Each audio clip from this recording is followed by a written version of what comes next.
Welcome to the Virginia Association of Counties Achievement Awards Breakout session for the 2020 annual conference. I am Dr. Cheryl Bailey, Visiting Professor of Practice at Virginia Tech and a former Deputy County Administrator of Chesterfield County. It's my pleasure to serve as the moderator for today's session and a judge for the program. An important objective of the VACo Achievement Awards Program is to celebrate innovative and smart solutions to challenges in our counties. This session shares the creative work from county leadership and staff as Achievement Award winners tell their stories on how they overcame challenges. A few quick facts on the Achievement Awards. This is the 18th year of the statewide competitive program. VACo received 76 submissions in the midst of a pandemic. 21 submissions received the 2020 Achievement Awards, which recognize excellence in local government programs. The winning entries focused on addressing high priority community issues that challenge counties today. We have a panel of the panel for 2020 judges was three judges.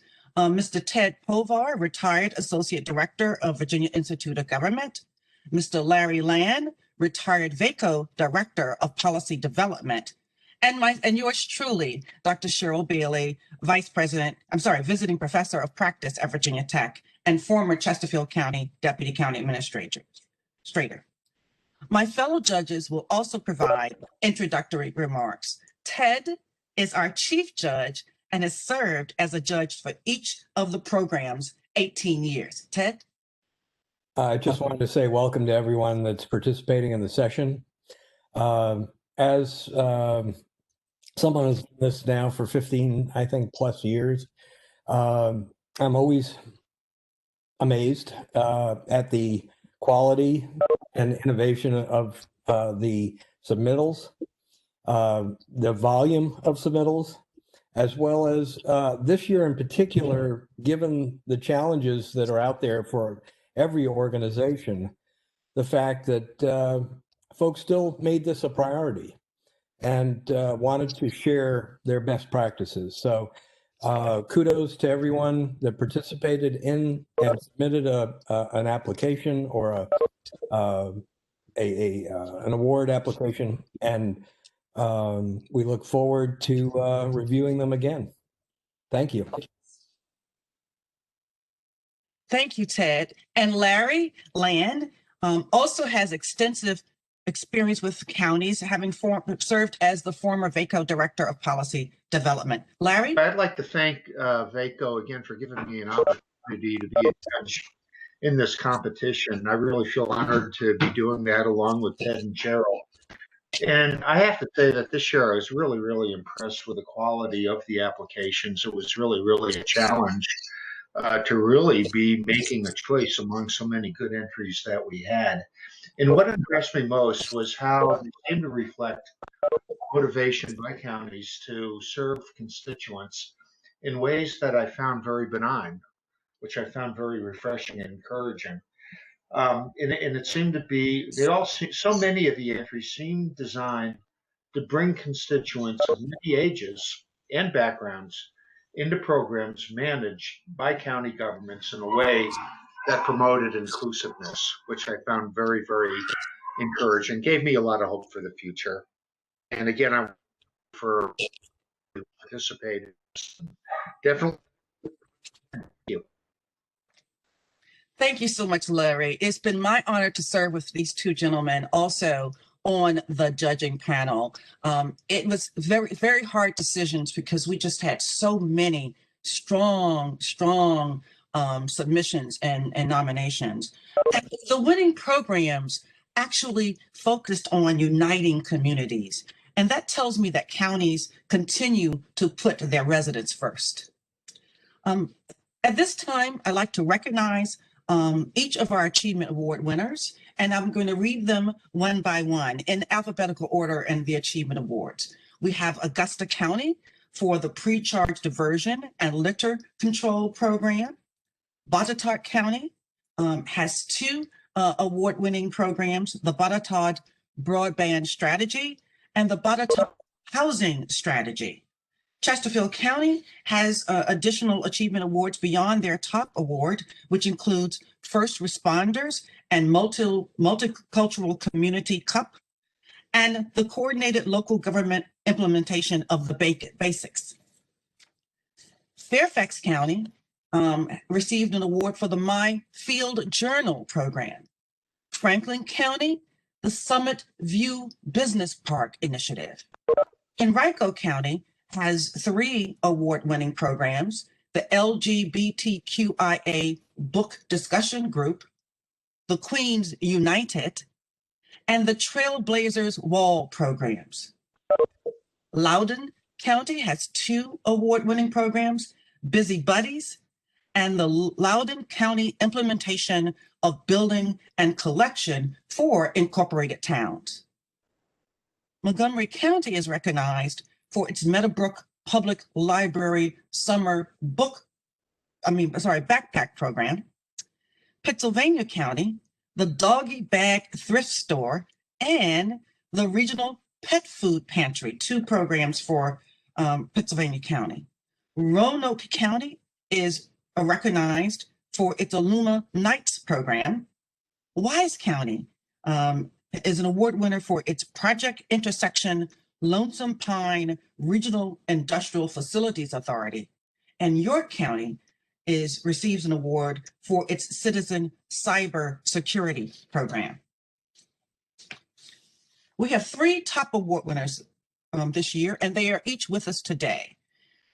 Dinwiddie County captured the Best Small County Award for 50,000 or less population for the Dinwiddie County Faith-Based Initiative. Chesterfield County earned the Best Large County Achievement Award for its Access on Demand program. And Prince William County won this year's Best Achievement Award for its Human Rights Student Leadership Council.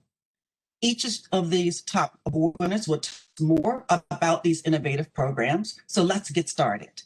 First, we're going to hear from Kevin Massengill, Affiliate Administrator at Dinwiddie County, Best Small County Achievement Award for the Dinwiddie County Faith-Based Initiative. Mr. Massengill. Dr. Bailey, can you hear me? Make sure everybody can hear me. Good, good, good. Got some thumbs up. On behalf of the Board of Supervisors here in Dinwiddie County, it's really a great pleasure to be able to come to you today and talk a little bit about our faith-based initiative that we have here in Dinwiddie County. But before I get started, if I could take a moment of professional privilege and just wanted to recognize VACo, the staff, Dean Lynch, and all the players at VACo specifically for the work that they're doing for counties, whether small or big. I know sometimes you wonder, are we making a difference? And I can tell you just from my perspective of being a county administrator, I see every day the differences that VACo is making for counties in the Commonwealth. So I just wanted to thank them. Dr. Bailey, you mentioned that we had 18 years ago that VACo started the Achievement Program. And ironically, 18 years ago, I started in Dinwiddie County as the Deputy County Administrator there. So I've had the opportunity through my time in Dinwiddie to when we weren't necessarily winning as many awards, but to always look at the awards and see specifically how they can really be inspirational and a sense of motivation for all localities if you really look at see some of the innovative work that's being done there. Since about 2012, and I think you'll share this a little bit later, Dinwiddie has been fortunate to be recognized 6 times for Achievement Awards, but this is the first time that we've ever been able to earn the position of Best Small County. And so that's something that we're very humbled to be able to receive. And again, of all county administrators, board members, I make it a point every year to make sure I read all of the winning submissions because there's something that is in each one of them that I think is a model project that we can all use moving forward. But if I can indulge you just for a few minutes, I want to talk to you a little bit about our program. And I think it's been transformational for Dinwiddie. I've talked about the 5 or 6 other projects that we've been recognized for, but I've not had one that have had such a transformational difference as our faith-based initiative. The current board of supervisors that's in Dinwiddie County has been together for about 10 years together, serving the citizens of Dinwiddie County. And a couple of years ago, the board, I think, recognized that a lot of the issues in local government can't be fixed with programs and services or additional taxpayer dollars. And there was a great sense of, I think, weighing heavy on the hearts of Dinwiddie board members that there was some societal issues. And so what can we do as localities, not to just necessarily look at the specific issue relative to trying to get some type of performance measure, but really look at the crux of the issues. And so in many cases, we found that a lot of our problems were systemic. A lot of our problems were personal heart issues amongst individuals and a lack of individual responsibility. And so rather than government trying to treat the symptom, we tried to look at the disease itself and say, how can we do a better job? And so we looked at and began to ask a couple questions, and specifically was the influence of government and the church in the Dinwiddie County community. And Dinwiddie County is about 28,500 people. We're 507 square miles. It's a big geographic locality, and there's about 84 churches and faith-based houses of worship throughout the county.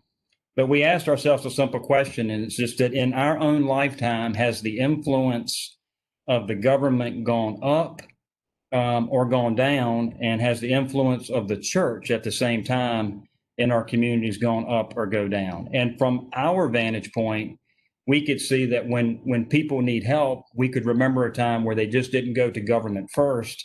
They actually reached out to the faith-based organization. So with that concept in mind, we started to look more at our faith-based.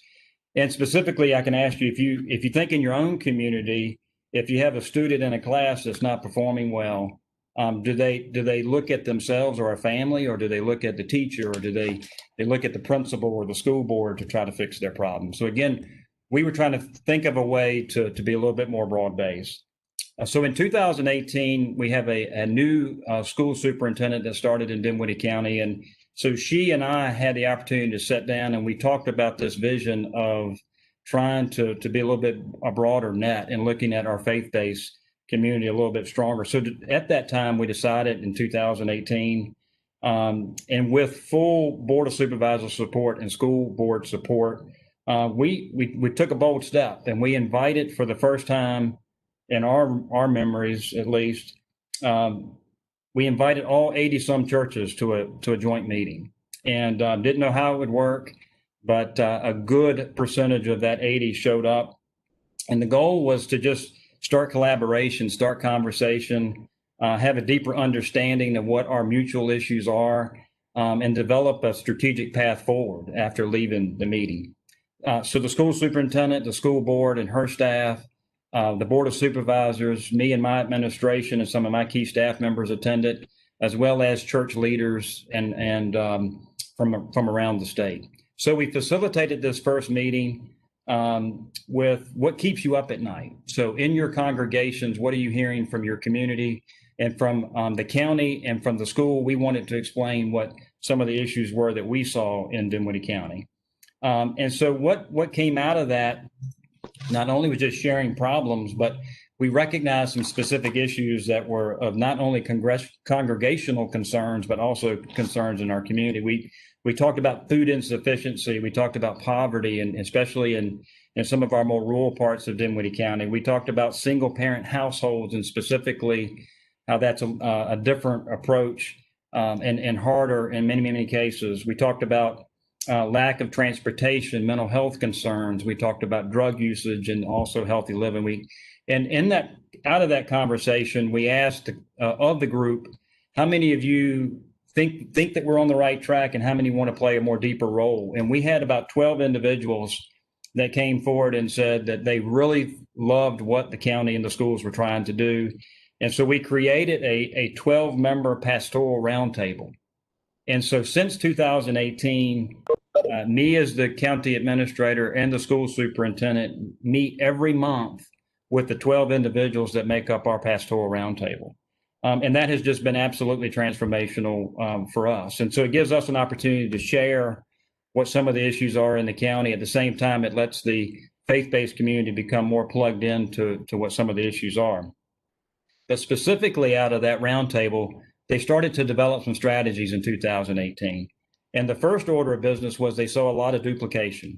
So they wanted to create an inventory or an asset map, a community support map, where we could look at what all the 80-some churches are doing in Dinwiddie County as far as services, programs, and missions work. And we created an online map. You can go to the Dinwiddie County website, click on our community support map.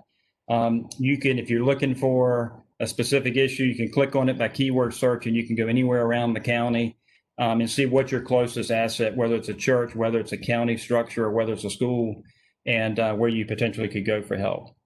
So we did that in the first 2 or 3 months.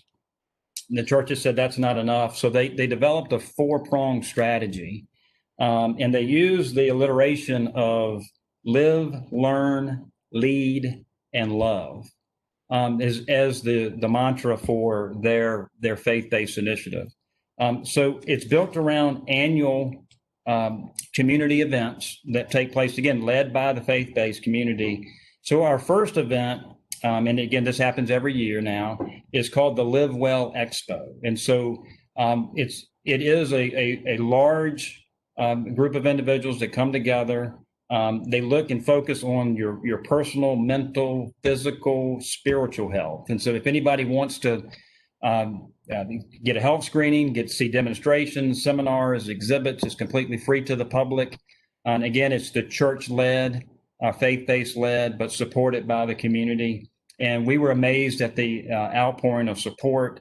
And again, churches that never really even communicated with each other now are starting to come together and share resources and thoughts and ideas. And this great sense of reconciliation is taking place in unity in the Dinwiddie community. Again, understanding that a component of the overall health of the community is that Live Well Expo and looking at your individual health. The second thing they decided to do was to develop a focus on youth, which they call Learn Well. And to the Learn Well component of this was that they wanted to focus, so congregations across Dinwiddie County decided to pool their resources and specifically look at the cost of school supplies for kindergartners. So kindergartners, if you ever get the list as a parent of 2 children, I know what it's like to get the school list and just see how voluminous it is, and the 20 glue sticks that have to be bought, and all the different napkins and hand sanitizer and disinfectant wipes. So we said, the school said, well, what if we, regardless of social economic income, what if every student that came to Dinwiddie County Public Schools for a fresh new start would be given school supplies by the faith-based community? And so what was able to happen in the first year that this was created was that every student in Dinwiddie County was able to receive their supplies free of charge. The school system, we partnered with them, and we wanted to make sure that everybody had the same quality supplies. So the school system bought all the supplies in bulk and were reimbursed by the faith-based, and again, the congregations that decided to do student packs. The second year that this actually was created, the faith-based community actually wrote grants for this, and we were able to do pre-K, K, and then also first grade. So it's the goal of being able to, again, give everybody, regardless, a fresh new start, to be able to not have that extra burden. It's one thing less to worry about. Also on the Learn Well side of their approach and strategy is also looking at mentoring. And so we're starting to connect influential individuals, leaders in the community that are part of congregations with our youth and being able to mentor them, which has been absolutely fascinating as well. So they said if you live well and you learn well with the youth, the other third part of this 4-pronged approach is the lead well component.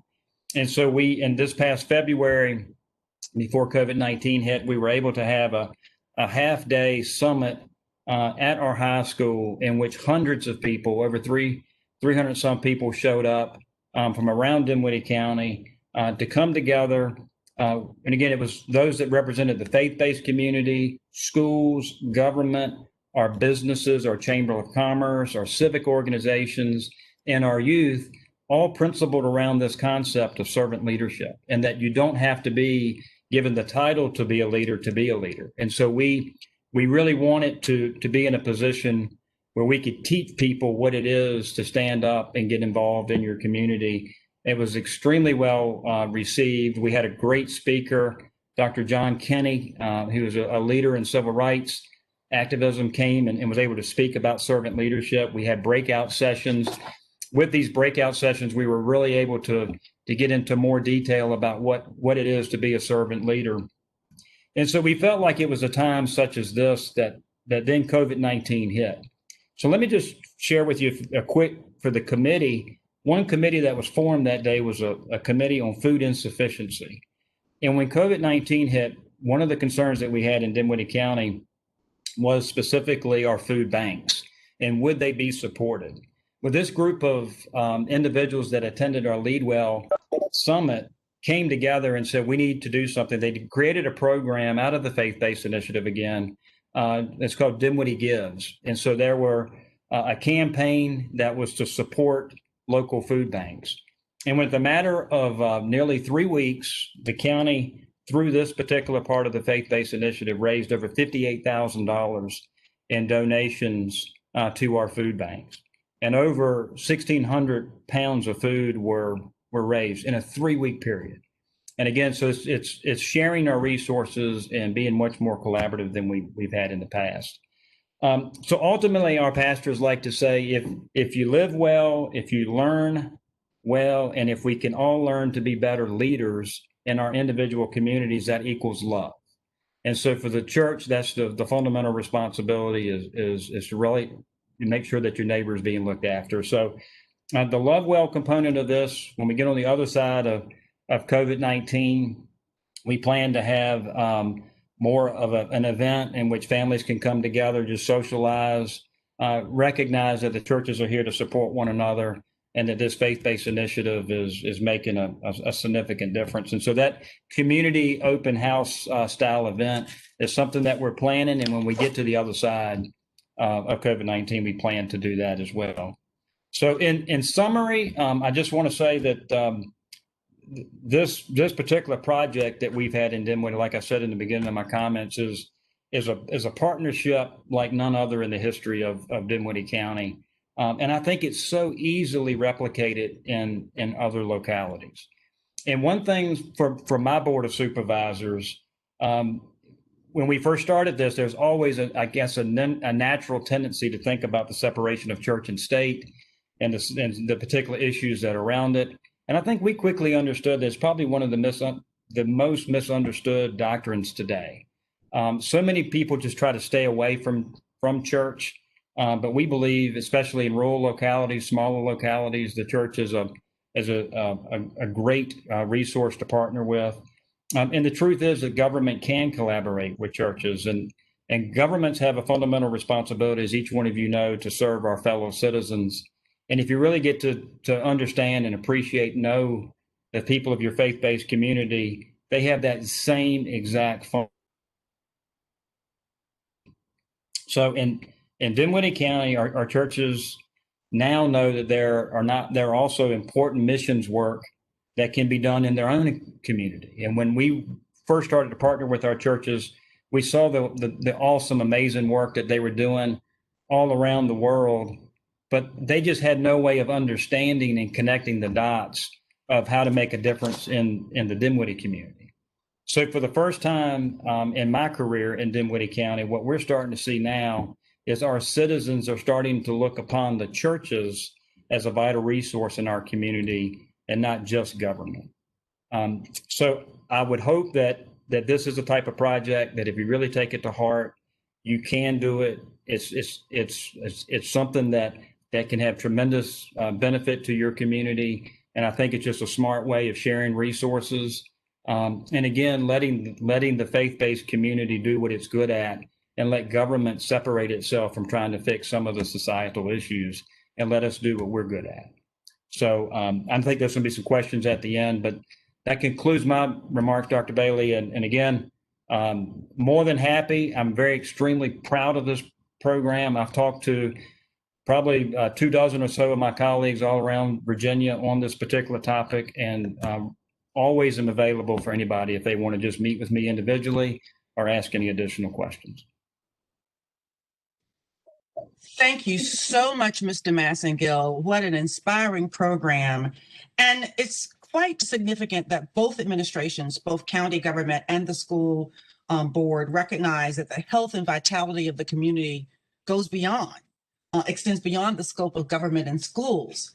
And to create such an effective collective partnership with other components of the community, it just improves communications, and also it improved the services for the citizens of Dinwiddie County. Something else that you emphasized is that this can be replicated by other communities, and that's one of the things that we look at when we're looking at the submissions for the awards program. So thank you so much for your inspiring remarks, the significant results you've produced for Dinwiddie County, and its preparation for the unexpected pandemic by increasing those community partnerships that creates a fabric that you're now leaning on and using for us to help get through these current challenges. And thank you also for your encouragement to our fellow partners in the state. We do want to encourage all of the participants to ask questions in the chat. Submit your questions in the chat, and we'll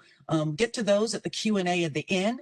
And we have some good participation today. Thank you so much to Dinwiddie County and Kevin Massengill. Yeah. The next, we're going to turn to Chesterfield County as the Best Large County Achievement Award. Dawn Missouri, who's the Mobility Manager of the Citizen Information and Resources Department, is going to talk to us about the Access on Demand program. Dawn? Thank you, Dr. Bailey and VACo, for inviting me here today. Chesterfield County is honored to be the recipient of the 2020 Best Large County Achievement Award for our Access on Demand service. As I go through my presentation, you'll hear about the many departments within the county, as well as our business partners who have helped make this service a success. Our thanks goes out to all of those who contributed. This award reflects all of their hard work. Have the next slide, please.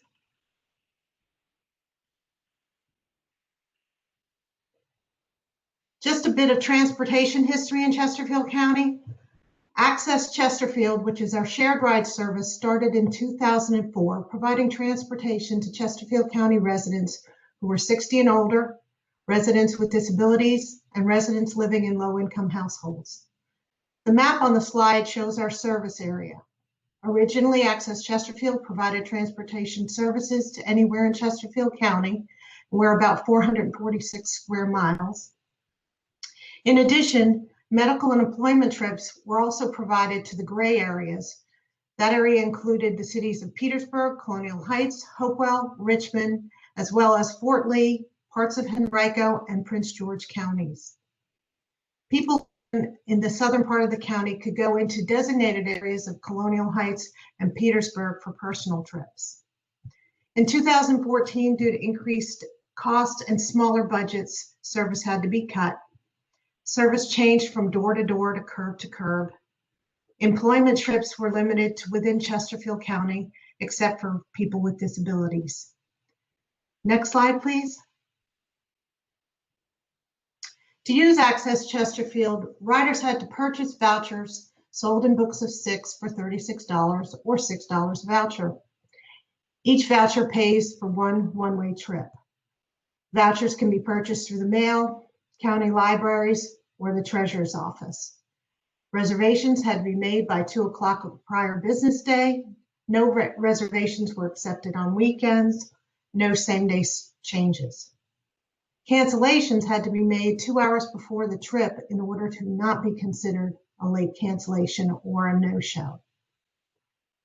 Next slide, please. In October 2017, Chesterfield County hired a mobility manager to investigate alternative transportation options.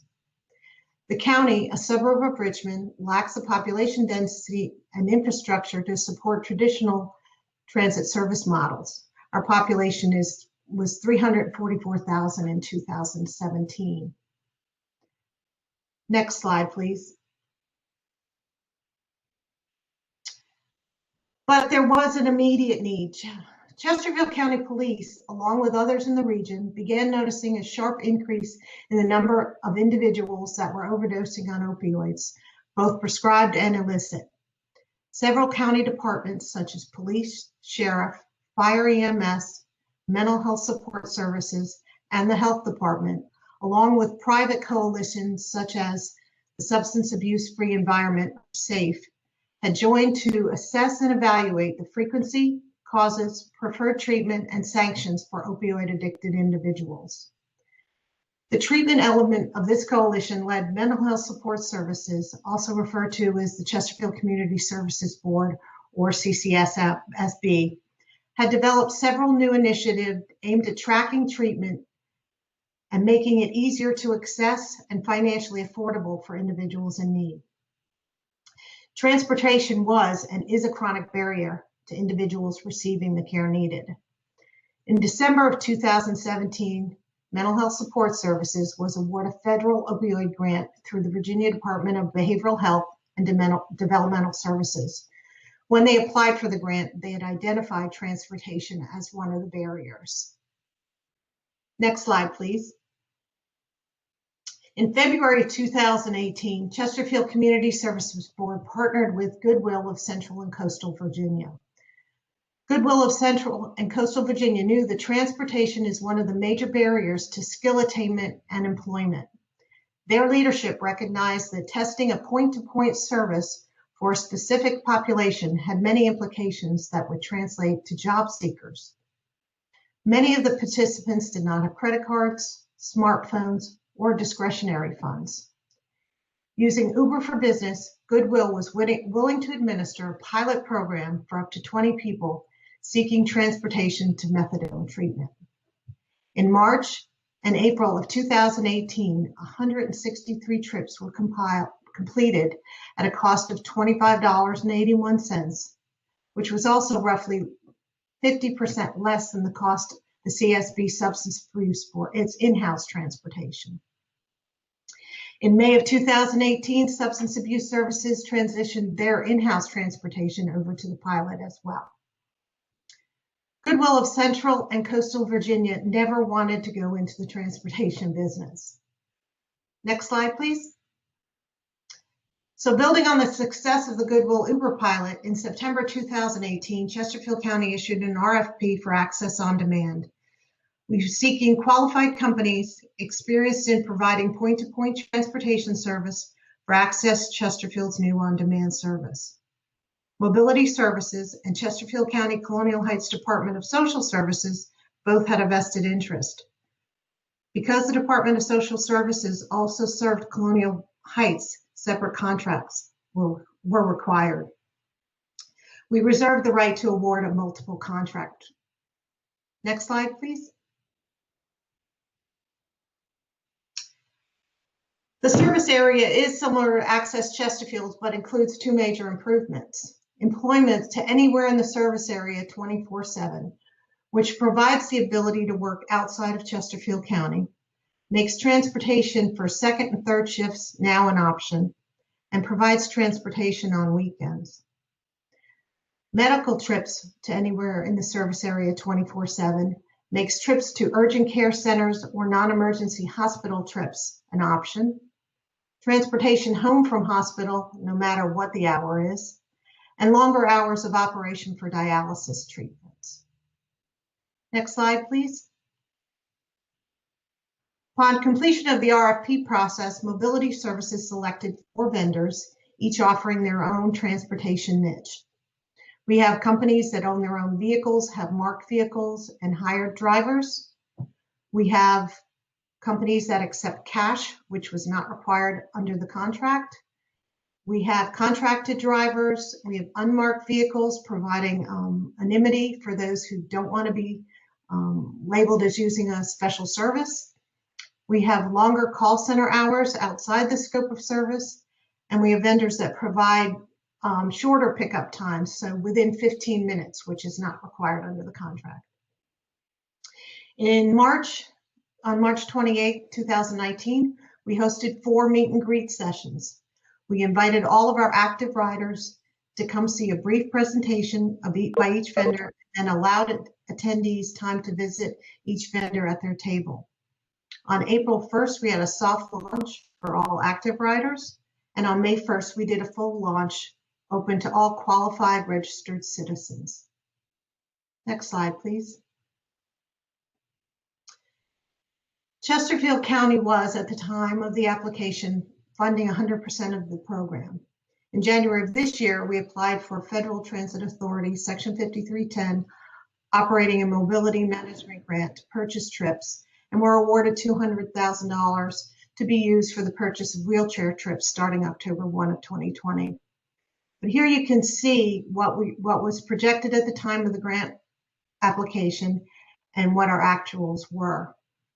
Access on Demand cost the county $2.73 less per trip than Access Chesterfield. Next slide, please. The number of Access Chesterfield trips that have decreased by 38% with people changing over to the new Access on Demand service. And we saw a 22% increase in trips with the two services combined. Registrations were up by 25% in 2019. The COVID pandemic had a huge impact on our service as we saw trip numbers fall by about 45% starting the second week in March. In the recent weeks, we are on the increase and are now at about 75% of where we were pre-COVID. As you see in the tweet above, our customers are extremely happy with the new service. We are again meeting the needs of our seniors who must have door-to-door assistance, as well as our citizens who have jobs outside of Chesterfield County. In addition, all of our customers have the freedom of choice. They can use a vendor where the driver is employed by the company and pulls up in a van with a big logo on the side, or have an Uber or Lyft driver take them to work and not stand out as somebody with a disability. We are very happy to share our experience with Hanover County and support them in their creation of Hanover Dash, which was modeled after Access on Demand. Next slide, please. If you'd like any more information, our website is on there. We have a lot of information on our website about the vendors, about the service, how we qualify, and our phone number's up there. We're willing to take calls from anybody, answer any questions. That concludes my presentation. Dawn, thank you so much for presenting this program. Again, our Achievement Awards highlight the innovative and smart solutions to challenges that our counties face. And so Chesterfield identified the additional needs that came forth from the community beyond the Access Chesterfield program, and found an innovative and creative solution to add on with the Access Demand and enhance those services to the community, and also enhancing quality of life, health and well-being, as well as access to employment, and again, more quality of life. We encourage our participants to ask questions in the chat for our upcoming Q&A session. We have strong participation in today's session. So again, please ask questions in the chat. Again, many, many thanks to Dawn for highlighting this program, the award winner for the Best Large County Award. We now are going to turn to Prince William County for the Best Overall Achievement Award for this year's program.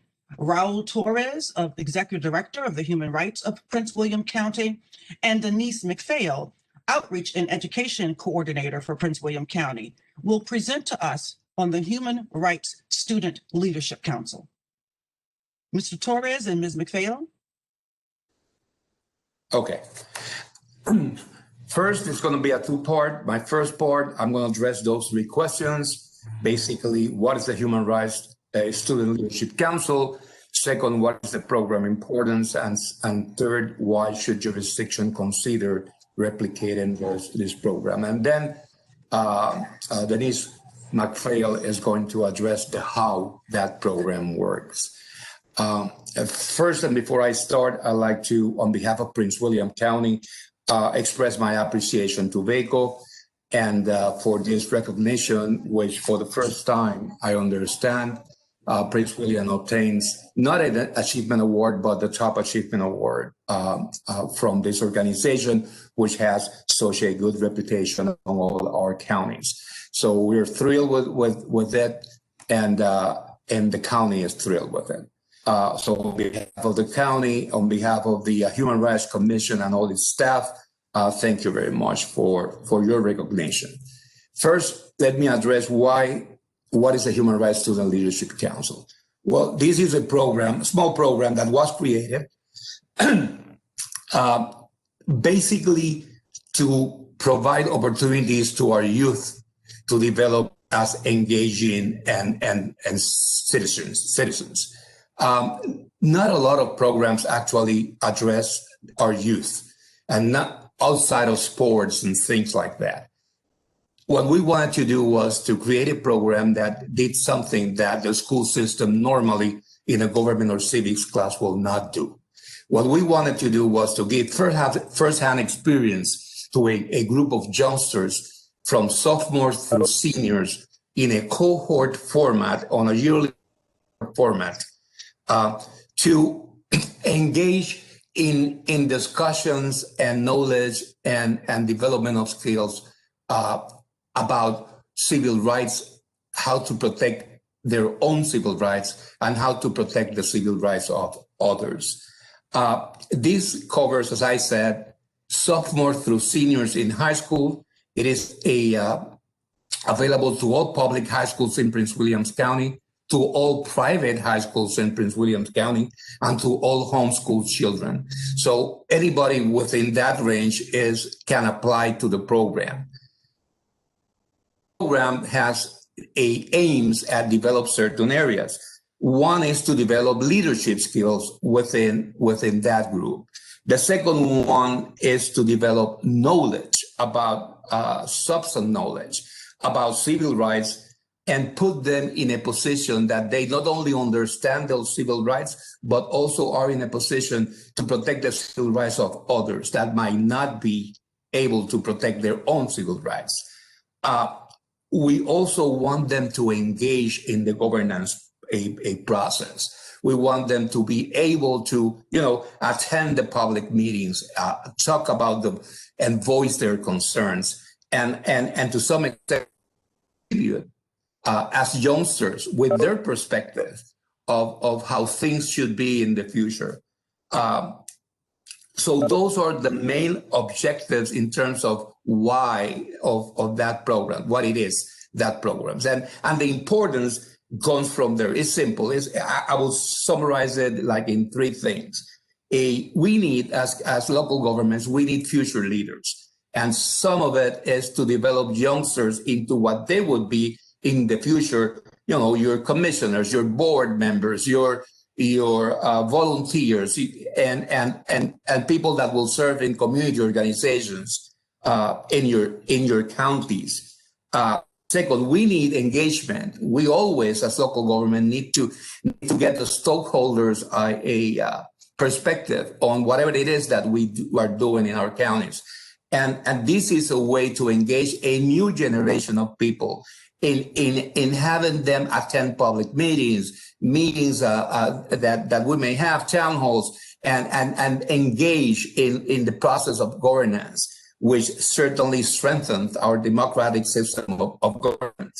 And third, we have to be good stewards of our civil rights and constitutional rights. So that is a way, by these cohorts and by getting these young students dealing with those issues of civil rights, we are in fact ensuring that the protection of civil rights will be a continuous endeavor, and that it will continue, and that we have people that will continue protecting those civil rights in the future. Now, why should all jurisdictions should consider implementing a program such as this? Programs don't have to, but are basically in partnership with school systems, because of the recruitment of students is easier when you have this partnership with schools, with the school system. but it's not that one size fits all. You may have those kinds of programs even without the partnership. And in the first couple of years of the program that we had, we didn't have a solid partnership with the school system. And we were able to recruit students from private schools, public schools in a different way. But know that is easier when you have a partnership with a school system. This program should be considered by all jurisdictions because first, it's very rewarding as a program. It prepares the future leadership of our local governments and of our local structure of governing. It also strengthens our democratic system because it brings in the process a completely new generation of youngsters that generally do not participate in the public discourse until they are much older. And those are voices, fresh voices that certainly we would like to have. And it is a program that any jurisdiction can implement with school systems in a very easy way and a very low cost effective a problem. So those are the main overall qualities of this program, which we try to make it as diverse as possible. For example, we have already 2 graduates of this cohorts. One of them is after going through the cohort, is the president of the youth branch of the NAACP. Another one is a student representative at a local school board. So we are seeing the results of the program in terms of having youngsters going on and occupying positions in either advocacy organizations or government as soon as they finish this cohort and more engagement. I know of people that have gone through this, youngsters that have gone through these programs that already are presenting before school board, before county boards, before commissions. So they are engaging, and that is the reward of the program for us. Seeing that result, that is inspire us and make us believe that this generation give us hope for the future, without a doubt. Now I'm going to move to Denise, who will tell you how this program really operates on the cohort basis. Thank you, Raul. Hello, everyone. Again, my name is Denise McPhail, and I am the Outreach and Education Coordinator for the Prince William Human Rights Commission. On behalf of Prince William County and so many who helped to make this program a success, I want to thank the VACo Committee for recognizing the Human Rights Student Leadership Council with your Best Achievement Award. Your recognition will enable us to educate more students on anti-discrimination laws, and more importantly, how to properly handle discrimination. The Human Rights Student Leadership Council application process traditionally opens annually the last week of August and closes the last week of September. We got off to a later start this year because of COVID, which means we're running it to the end of October. And as we speak, I see applications coming in. So now we're up to about 30 applications right now. The program is supported by the Superintendent of Prince William County Public Schools, who appoints a liaison that serves on the Human Rights Student Leadership Team. The superintendent also requires that each of our 12 high schools send at least one student representative to participate in the Human Rights Student Leadership Council. Once the application process is launched, our assigned school liaison is in constant communication with the high school principals to ensure that they send a representative. Also, during this time, we are in communication with the private and homeschool communities to ensure and encourage them to send a student representative. Once the application process closes, the Human Rights Student Leadership Council team and staff review the applications for final decisions. We inform the students who have been selected. We schedule an orientation where they can invite their families, principals, and guidance counselors to attend the orientation. The program for the orientation will include the Human Rights Student Leadership Council team and representatives from the county, the Human Rights Commission, our school district, with special invitations to former student participants. The student meetings. The student meetings are from the first week of December through the middle of March from 4 p.m. to 6 p.m. at the Kelly Leadership Center. Each meeting opens with students obtaining snacks. Snacks are important, followed by our leadership trait of the day exercise, led by our school liaison, where students break into groups to discuss the leadership trait of the day. After a group discussion, their appointed presenter shared discussion results with the full body.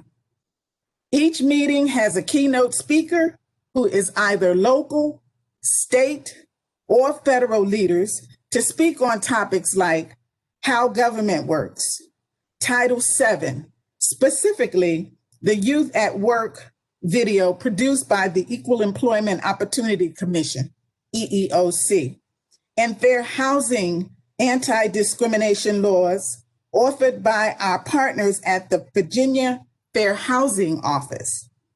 In January, a panel of subject matter experts engaged the students in discussion on civil rights topics.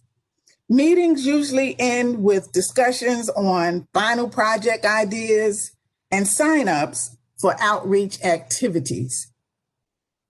Our outreach activities include our signature event, which is the Universal Human Rights Day Award ceremony.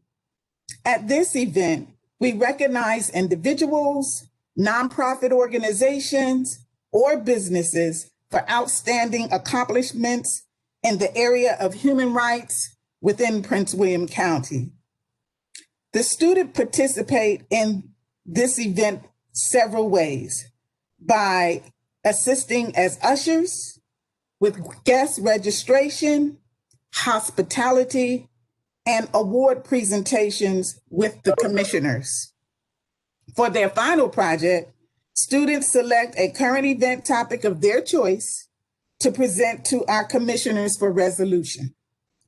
To assist them in making decisions about their final projects, they have the opportunity to participate in several outreach activities, such as the Reverend Dr. Martin Luther King Jr. Oratorical Contest hosted by the Prince William County Alumni Chapter of the Delta Sigma Theta Sorority Incorporated. Their program is a partnership with our local school system. And the Mental Health Fair hosted by the Coalition of 100 Black Women, a partnership the coalition has with the local hospital and our local school system. Another exciting outreach activity is our field trip to Richmond to visit the Pocahontas and Capitol buildings so students can meet their legislators, attend the General Assembly meeting, but specifically, the all-time student favorite is to be introduced from the House floors.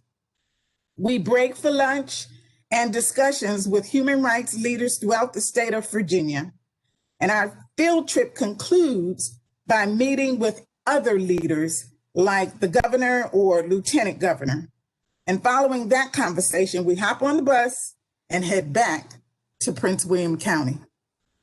Our year-end ceremony. The Human Rights Student Leadership Council year ends with the closing ceremony, where we provide students with the opportunity to discuss their experience with the council during the year, and we present each student with a certificate of participation. So not only does this conclude our year with the Human Rights Student Leadership Council, but this also concludes our presentation. And at this time, we'd be delighted to answer any questions.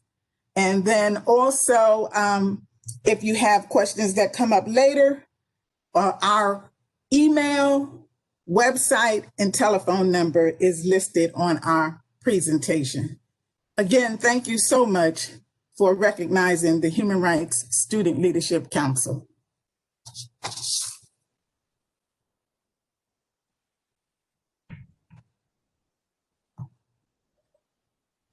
Thank you so very much, Mr. Torres and Ms. McPhail. This is a very, very inspiring program of nurturing the next generation. I've always said that it's about access and exposure, and you are providing significant access and exposure to these young people. The civic education strengthens our community, and our youth will lead the way. Let me just leave with you a quote that's actually from the ICMA website related to civics education. In order that men may be prepared for self-government, their apprenticeship must commence in childhood. The great moral attribute of self-government cannot be born and matured in a day. And if school children are not trained to it, we may only prepare ourselves for disappointment. Horace Mann, 1860. You are certainly moving the community forward, moving our youth forward, moving our society, our state and nation forward with this program. Thank you so much. With that, we invite again questions from our audience and from our participants for any questions for our award winners today. And while we're waiting for the questions to come about, I'd like to maybe start some of our Q&A. And with that, I'd like for each of our today to think about, because when other communities are considering starting such a program, they're going to encounter doubters, challenges, obstacles. So what were some of the challenges you encountered, and how did you work your way or handle them, address them, and move past them? So with that, I'll ask maybe Mr. Massengill from Dinwiddie. And Dr. Bailey, that's great question. Yeah, for us, initially, it was, would we be received positively from the faith-based community? And specifically, would they respond to our initial invitation? Our worry was we were going to send out these nearly 100 invitations and no one would come. So it actually took a lot of effort on our end. The superintendent and I, in addition to the invitation, we called these churches as well. So we broke the list up, and I didn't want it delegated. I didn't want it to come from a deputy administrator or a deputy superintendent of schools. I wanted the superintendent and myself to make these phone calls. And then, because I knew the importance of, if we could get them to the room, a dialogue could then take place. And I think the fact that we stressed it from a position of leadership in the county really helped overcome that obstacle. Now, that's not to say, like you say, every step of the way, there's going to be some challenge that's there. And I just think you have to, just like everything else, we're in the business of managing through difficult situations. It seems like that's what we do for a living. But for the elected officials too, I think there's just an acceptance of the fact that you are going to have some step backwards before you can move forward. But recognizing that if you keep your eye on again, the end of the day, what you're trying to accomplish, and have that persistence in moving forward, you can get through some of the difficult challenges that are there. Thank you. It's important to move through those challenges and find ways around those mountains, up, down, around, or whatever. Thank you so much. Ms. Missory from Chesterfield, could you just share a challenge and your solution? The way you were able to push through for a solution? Yes, one of our biggest challenges was, were we going to be able to find drivers to come down into Chesterfield? Back then, if you loaded the Uber app and tried to find a driver, you would see them all up into Richmond, but there would be nobody driving down in Chesterfield. So the partnership that we've had with Goodwill and them getting on Uber for Business, Uber actually did the local targeting to bring drivers into Chesterfield County. So they did the advertising and encouraging the drivers to come into the county. Once we did, as people rode with them, we found out a lot of them were actually Chesterfield County residents who were driving up into Richmond to provide a service because that's where the need was. And they were very excited to find out that, you know, Chesterfield County was going to be starting this service and they could stay a lot closer to home. Oh, what a wonderful innovation to find out that you actually were exporting drivers, and now you could make that information available to the drivers within the county. Yes. Wonderful. So again, just take a step forward and find a solution. And then I'd like to hear from Prince William, Mr. Torres and Ms. McPhail, a challenge that you encountered and how you identified a solution. Yeah, I think the biggest challenge that we encountered was to forge a strong partnership. At the beginning,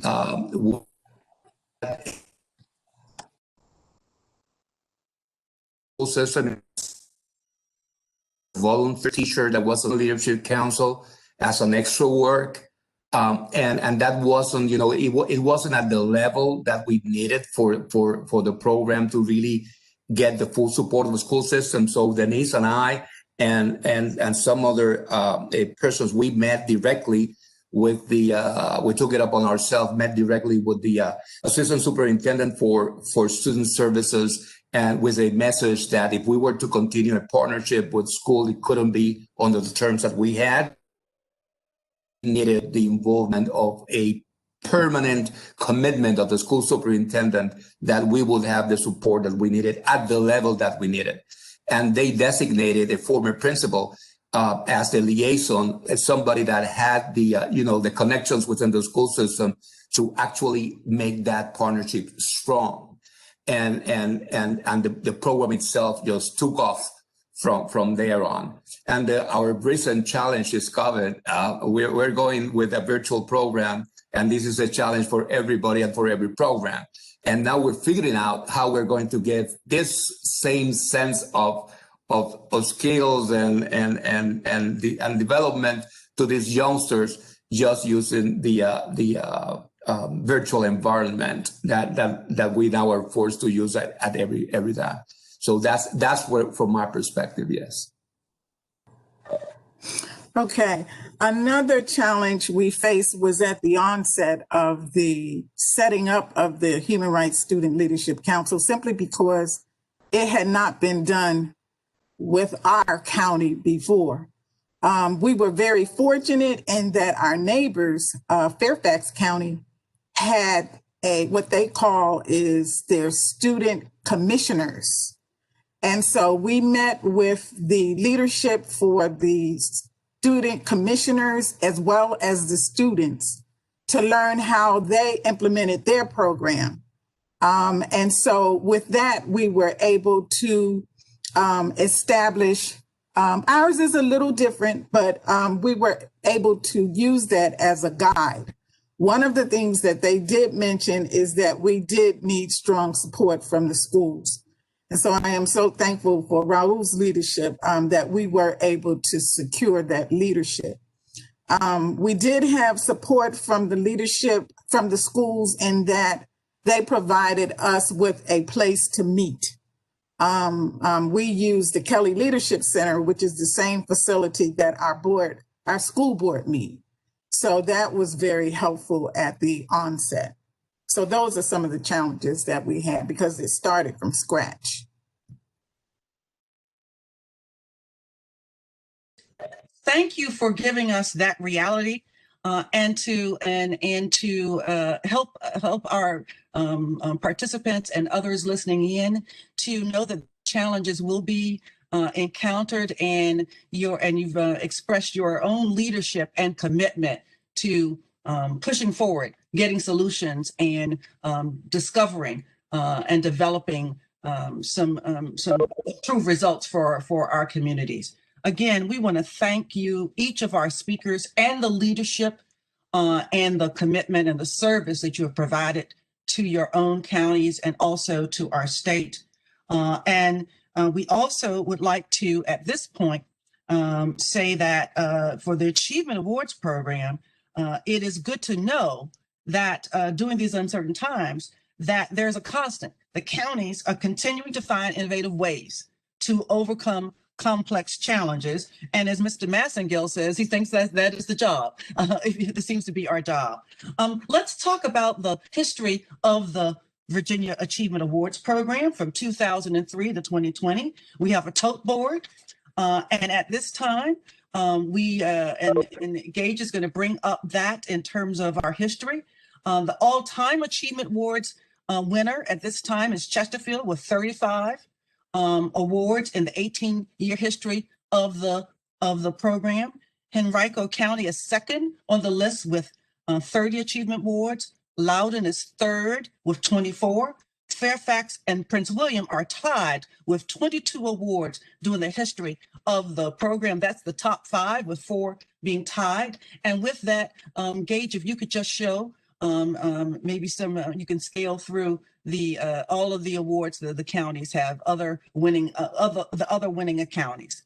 So again, I'll just repeat, we appreciate everyone's good work to address the substantial challenges we face and to move our counties forward.